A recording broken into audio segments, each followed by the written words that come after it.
பழையவற்றை கழித்துவிட்டு வீட்டை தூய்மையாக்குவோம். நல்லெண்ணம் பொங்க அகமும் புறமும் தூய்மையாக்குவோம்.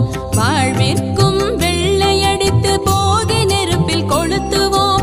வளர்தல் உயர்தல் எழுதல் பொலிதல் நிறைதல் மிகுதல் பொங்கலே.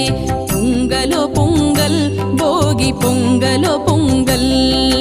பொங்கலோ பொங்கல் பொங்கலோ